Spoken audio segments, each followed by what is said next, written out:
All right. Finally. Finally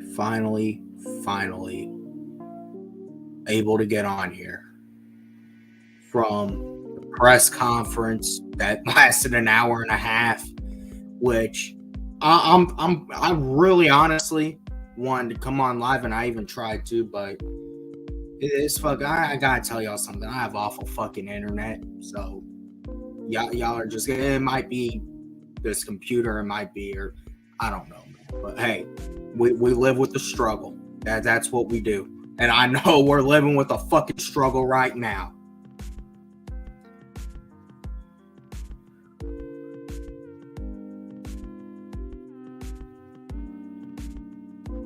But goddamn, man, this is. We just found out, and personally to me, we are in the middle of some bullshit right now.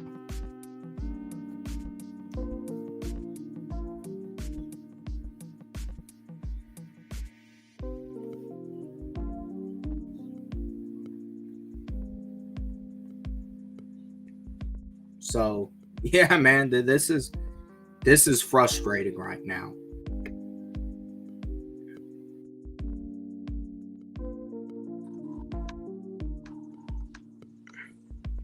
So yeah, this is.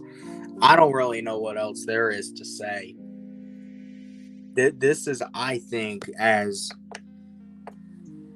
bad as it can possibly get. Everything that has happened. And listen, I think the number one thing I'm gonna say is no one was expecting us, and I'm gonna continue to say it. No one was expecting us to be in this position right now. Before the season started, during the preseason, heck, after we started 2-0, I don't think any of us could have imagined this. Heck, even this time 5 weeks ago, I don't think any of us could have imagined this. That we would be dealing with this bullshit right now. And so pretty much everyone knows now. But if by some chance, if you fell into a little coma, if you've been living under a rock for the past 24 hours, Arthur Smith was fired at 12:02 a.m. this morning. They didn't even let the dude get to this morning. I was under the impression that they were probably going to fire him this morning. That you were going to get the news this morning. They were going to have the meeting. They were going to inform him of what was going on. No. It was immediately after that plane landed and we got back to that facility in Flowery Branch. McKay probably went to find him and had said, "Hey, Arthur, come here. Come here. We got to talk. Just come here." So, apparently, first thing we're going to talk about from this press conference that I'm sure we all watched is apparently Arthur Smith and Arthur Blank and Rich McKay had a multi-hour conversation. That's apparently what happened. They had they talked for multiple hours. I guess like 2 or 3 hours. And what time did they probably get back to that facility? 7:30. So, in all reality, the news broke at 12:02 a.m. I actually went live and for the breaking news when it came out. I was only on for like literally a minute, but I mean, I was literally getting ready to fall asleep, and then the alert came across my phone. I'm like, whoa, I actually did this. And I wasn't the fact. I'm like, whoa, right now at 12:02 a.m., this alert comes across my screen. Now, we all knew he was going to get fired. I think a lot of us figured it happened this morning. It happened at midnight. That is how eager they were to get this dude out of here. And for good reason. For absolutely good reason. This season was a shit show beyond any stretch of the imagination. It was a late season collapse. And he should have been gone. And this is the last thing I will say. No, this isn't going to be the last thing I'm going to say about Arthur Smith. I'm confident of that. We're going to mention Arthur Smith plenty more times because he is now in the same boat of the Dan Quinns, the Mike Smiths. Matter of fact, he's not even, because Mike Smith got us to 5 straight winning seasons. I got nothing but respect for Mike Smith. Yes, it ended very rocky. It didn't end the best way, but he got us 5 straight winning seasons.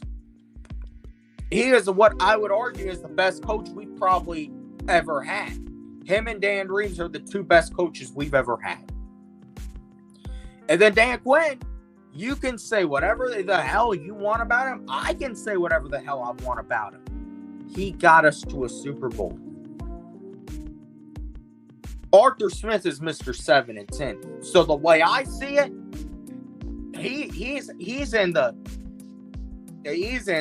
I don't even know if I could put him in the Jim Mora Jr. conversation. Because at least that dude got us to the NFC Championship. I'm not going to put him in the Petrino. Yeah, there's just going to have to, he's probably in like the Lehman Bennett conversation. That's where Arthur Smith is. That's where he's going to go. But nonetheless, he is now a former Falcons head coach. But I'll say this about Arthur Smith. Does he seem like a fine dude? Yes. I never met the guy. I didn't. Yeah, I never got to at least talk to the guy. I have gotten to talk to the man who I feel like is being just held by the fucking nutsack in all this. But we'll talk all about that in a second. We're going to talk all about that in a second. But with that being said, I never met Arthur Smith. So I'm sure he was a fine man. I'm sure he's a good father. But listen, I do not take any of my comments away. He is a rich, snobby daddy's boy. That's what he is. He is the son of a billionaire and always will be the son of a billionaire. So at the end of the day, he don't have to worry about money. He don't. His daddy is easily going to have everything ready for him when he gets back to Memphis. Maybe he's already back in Memphis. I don't know.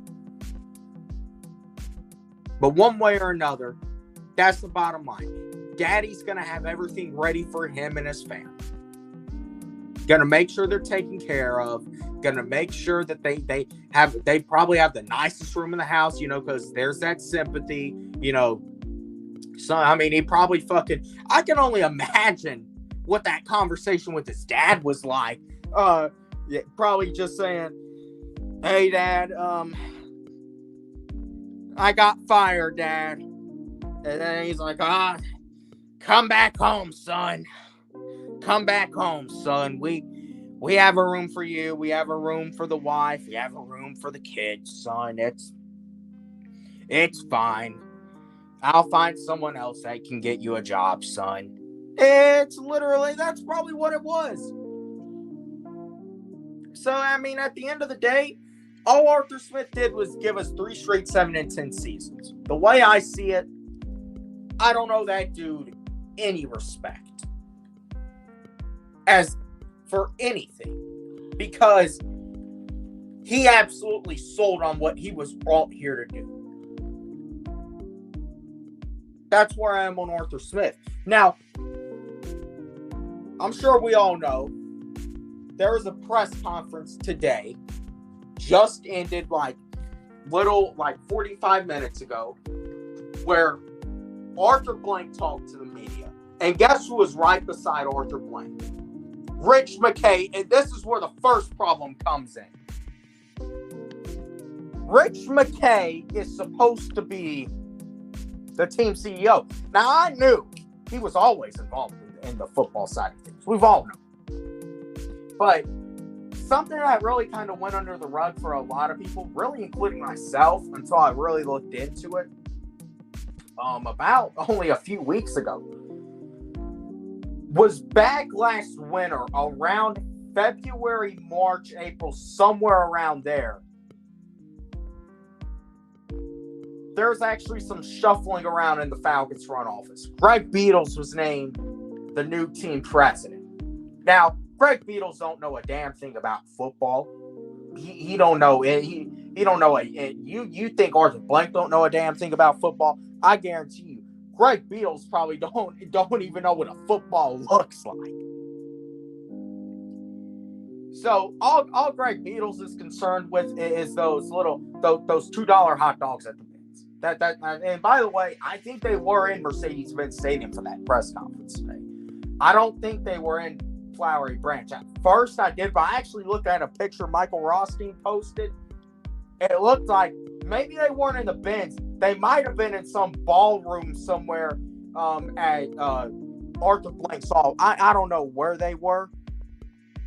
But one way or another, all that I know is that press conference that we just watched, by the way, StreamYard link is there. Listen, anyone wants to come up and chat about it, come up. This is a conversation we have to have. It's a conversation we're going to be having until we find that, because listen, the search starts now. One way or another, the search for a new head coach starts now. And there are many candidates that can be in contention for that job. However, the thing that I wasn't really expecting the stream to turn into, and it's about to turn into it. We're about to talk a lot about Terry Fontenot. Now, granted, Terry Fontenot has done a pretty damn good job for at least what we think he has done. But the big red alarm, and I thought about this from the moment I read that report and the moment I heard about this press conference, that it was going to be Arthur Blank and Rich McKay co-leading the search for our next head coach, and that Terry Fontenot would have input. That's what they said. He will have input on where to go.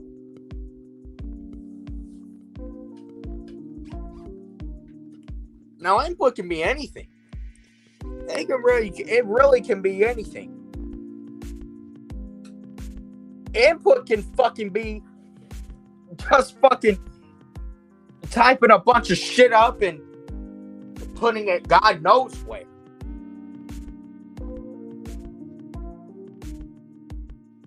So yeah, man, I think that this is beyond frustrating for anyone. And when I saw that it was going to be Arthur Blank and Rich McKay at that press conference, now, am I necessarily shocked? No, I shouldn't. But at the very least, Fontenot should have been sitting right there with them. It really honestly should have been Terry Fontenot and Arthur Blank doing that press conference. But no. Just so happened that it was him and McKay. Now, is that shocking? No. But that should be a big red alarm right off the bat. That, number one, Rich McKay's literally leading the search with Blank, which Arthur Blank has led too many damn coach searches that you should see one way or another.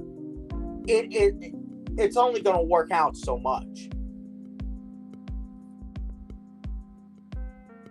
So where do we get to a point where we say, why is Arthur Blank having any extensive say in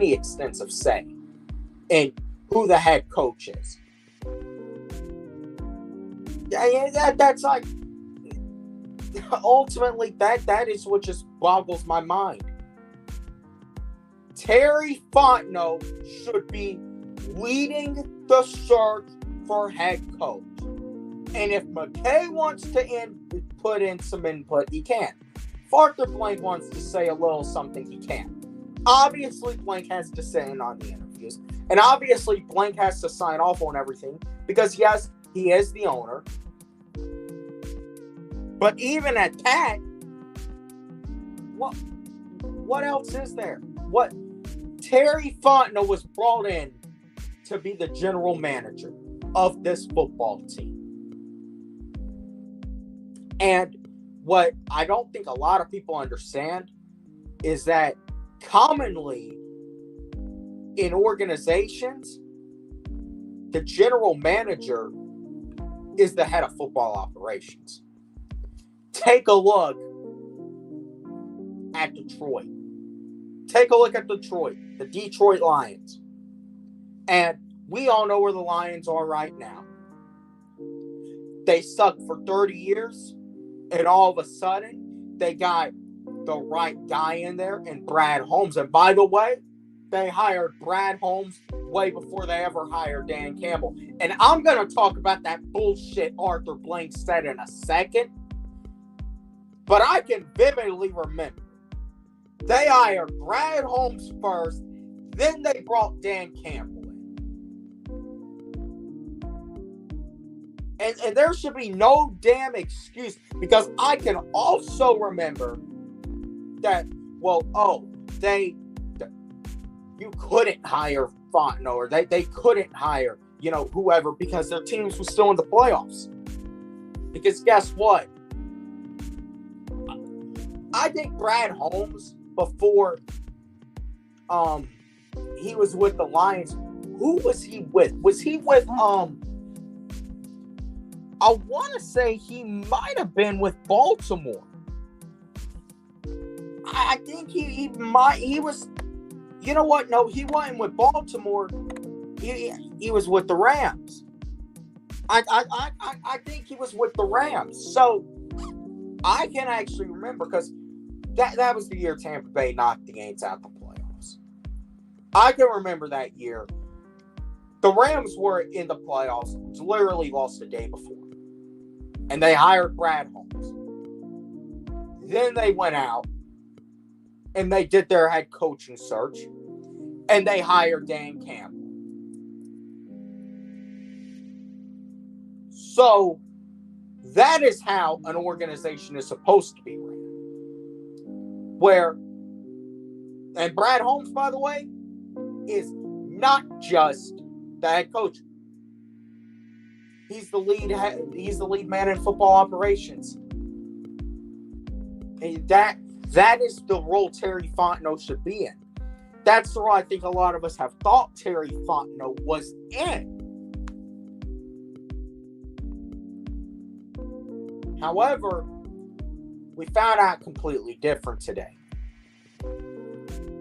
And by the way, I gotta shout out some of those reporters, or some of those journalists. I really do, for the questions they asked. They didn't hold back any limits. They didn't.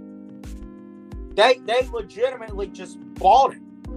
They said, look. One reporter said, look, and I don't have the person's name, but they said, how much longer are we going to look at this thing until we just say it's the Atlanta Falcons? It's the same old thing with Arthur Blank and Rich McKay. And they really just went, they were shook. Some of those questions you could tell they weren't prepared for. They were even saying that they were, Rich McKay said he was not expecting to answer so many questions on Terry. That shows you everything. They don't think of Terry Fontenot as a big deal in this organization. They don't think that Terry Fontenot is worth a damn thing. That should show you. Terry Fontenot is the GM in name, title only. That's all he is. Yeah, maybe Terry, and listen, I still think Terry had a big part in bringing Ryan Nielsen here. Still think he had a big part in a lot of the free agency acquisitions. I mean, in New Orleans, his specialty was, the lead scout or pro personnel or whatever that job title is. But in terms of actually being the full-fledged GM, he's not. He's only that in name only. The GM is, and always has been, Dimitrov. Or, not Thomas Dimitrov. Rich McKay. But here's the interesting thing. Rich McKay actually just was the GM for us at one point. It was before we brought in Dimitrov.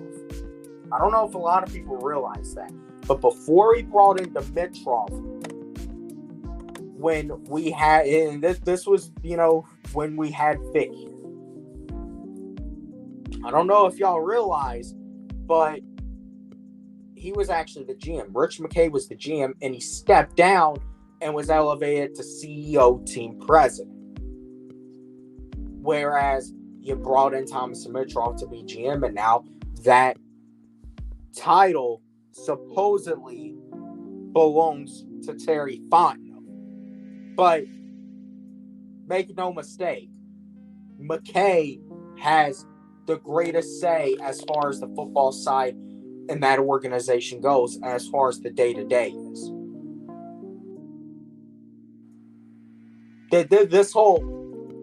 The bottom line is this. The way that they have sold us, this lie about Terry Fontenot's power in the organization is absurd. Which is why anyone who wanted Terry fired, not only did Terry bring in the players, this isn't even his mess. Now, the only thing I'll blame Terry Fontenot for is sticking around here. I will, and I hope he does, because Terry might be the only one in that organization who does have any common sense. And the only thing I'm maybe going to hold out hope for, and I just don't know why they didn't say it, but maybe they didn't want to necessarily, get into some trouble, because another thing they talk really a lot about is you have all these rules now when you have to hire a head coach. You have to follow like a 25-page book just full of guidelines, and you can't meet with them going back and forth to the bathroom, and so maybe that's what it was. Maybe Terry isn't even maybe he's in Houston and he's watching Michael Penix, and maybe, just maybe, he had a little chat with Jim Harbaugh, or is going to have a little chat with Jim Harbaugh, or is going to talk to Jim Harbaugh's agent or somebody and arrange something. So ultimately,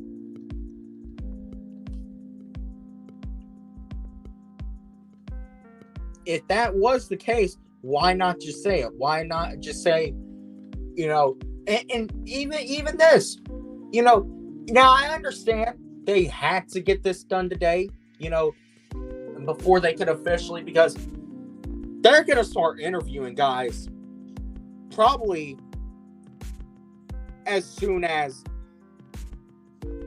Wednesday or even tomorrow.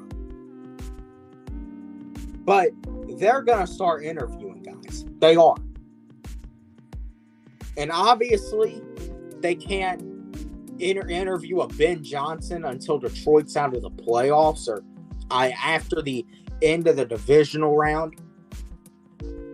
They can't interview a Joe Brady until Buffalo's out of the playoffs. They can listen. Hardball's fair play after tonight. He is.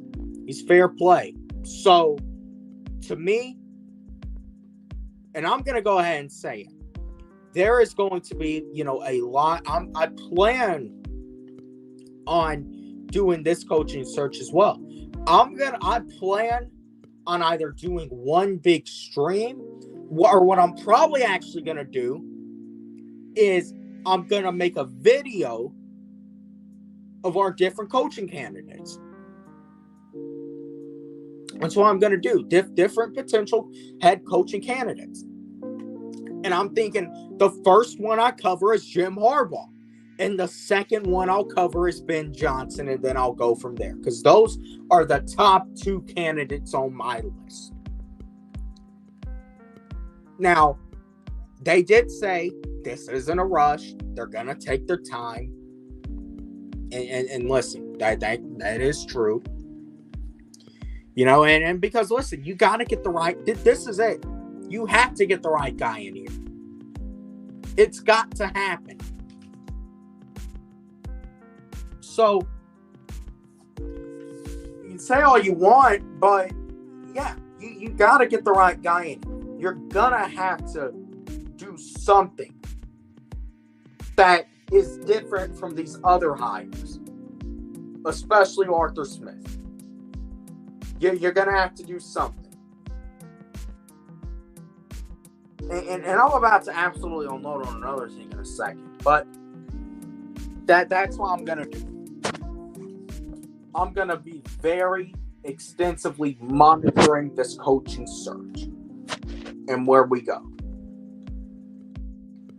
Going to make my opinion clear that on guys I want. We're going to talk about a lot of candidates. And as I said, we're going to start with Jim Harbaugh. We'll do Ben Johnson, and then we'll go after that. But with all that being said, there's something else that we might have to take away. And it's that Arthur Blank is either a pathological liar or a senile. Because the fact is, Terry Fontenot was not hired before Arthur Smith. He was not signed under contract. He was not able to do anything. He did not have his introduction or any of that. Unless they actually tampered with Terry. And yeah, Terry could have known he was coming here for weeks. But the Aints still had to finish their season out before we could officially hire Terry Fontenot as our general manager, and he could officially get to work. So the whole thing they said that, and here's something they did say. They said, we interviewed Arthur Smith way before Terry Fontenot ever knew him. So, no, these two guys didn't know each other. They were not familiar with each other. That's the only part that was true about that. They didn't know each other. Now, they were brought in at the same time. Now, they knew they were hiring Terry, but he was not involved in any way with the search and hiring of Arthur Smith. So, that is a damn lie straight from hell. It's either that or the dude is fucking senile.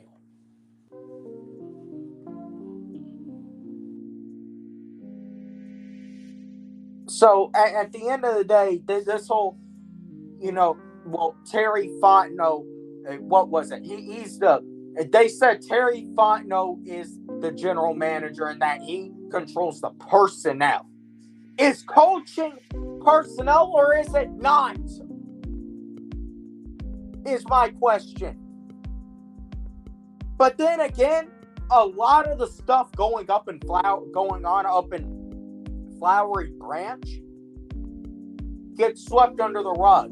There is a reason why we are the franchise that we are. And it's all starting to come together.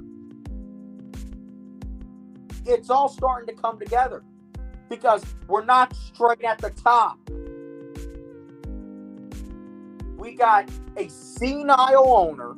And listen, Arthur Blank, all he does, and there was even a question someone asked in that presser, he's an amazing human being. He is. Because not every billionaire, matter of fact, most billionaires would not do what Arthur Blank does in terms of all the humanitarian work he does, in terms of the low food prices. Now, some of that shit might just be for a tax write-off, but when it comes to the cheap food and all that, I do actually believe that is actually sincere. I do. Whether it actually is or not, it's just a big boy, who knows. But I do believe that's sincere. So, yes, he's a great man. He makes great contributions. But as far as he goes as a owner, listen, I have a whole lot more doubts about him than I had before him. And I've always kind of questioned Arthur Blank for a couple of years now. But a very solid point was made. Since he bought the team in 2001, he's had, let's see. I'm not even really going to count Dan Reeves. Jim Moore made it 3 years. Petrino made it, 13 games? Which you kind of have to put an asterisk by that in general. By the way, they were really banging on Bobby Petrino in this press conference. Mike Smith, 7 years. Dan Quinn, 5 years and 5 games. Arthur Smith, 3 years. So he's had 3 coaches that he's hired that hasn't even made it past 3 years.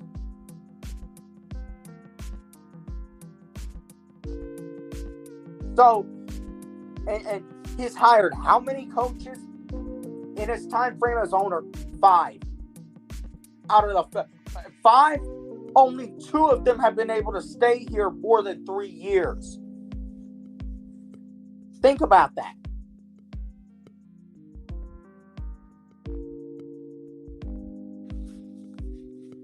So at the end of the day, that is a testament to Arthur Blank. And that's a testament, really, that he lets a dumbass like Rich McKay run the show in Flowery Branch. Because Rich McKay is the big issue in this organization. He is. And I think a lot of us are realizing it. And then they went on about some other stuff too. They talked a little bit about the Deshaun Watson saga and what happened there, and Matt Ryan, and then they said, that, we might have still traded Matt, even if we weren't pursuing Deshaun. Now, is that true? Honestly, that might be, because Matt had a lot. The cap number he had tied to him at that time was, I think, the largest in NFL history. So I could maybe believe that, but there was also still a very real chance he could have been playing quarterback for us last year. Now, how much of a difference does that make him where we are right now? I don't know. But hey, you don't know how this thing would have looked. You really don't. But I'm going to go ahead and say that I honestly feel like, and then you notice that they really honestly are like, they didn't even try to backtrack much. It's like they didn't even know what they were saying, but the cover came off enough of all the mess. So, at the end of the day, this is now up to Arthur Blank to get this thing right. It is. Or somebody better do it, at least. Somebody. And listen, we need to hear from Terry Fontenot. We need to. Because they have him by the fucking balls. That this whole 50-50 split decision, and the coach reports to me and he doesn't have to worry about the GM at all. If I was Terry, I would have a big issue with that. Because you're not letting me do my job. It's like you think I don't have the ability to do this job you brought me in here to do. So why should I stay here? To go get the fucking breakfast from Dunkin' Donuts in the morning? To go get the McDonald's, go get the Starbucks?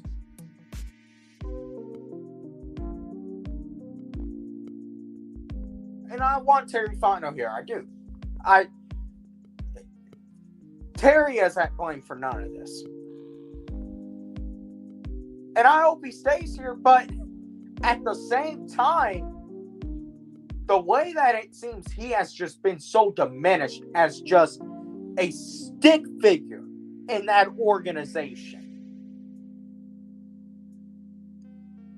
is just astonishing, but at the same time shows where the issues are.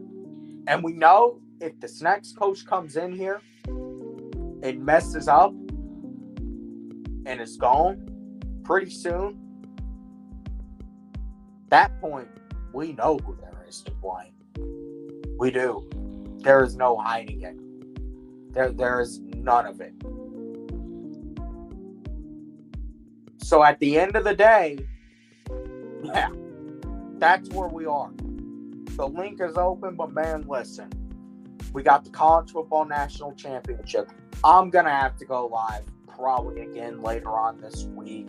What I also plan on doing is the videos. I'm going to talk about how I think about each coaching candidate that there is and how I feel about them. What are the prospects I would look at when hiring a coach? So yeah, that's where we are right now. And it's a very tough position to be in. But as I said, and I'll say it again, I'll always be a Falcons fan. I'm always going to be a Falcons fan, and that's why I'm so frustrated. Because I'm tired of the losing. I'm tired of 7-10. I'm tired of it.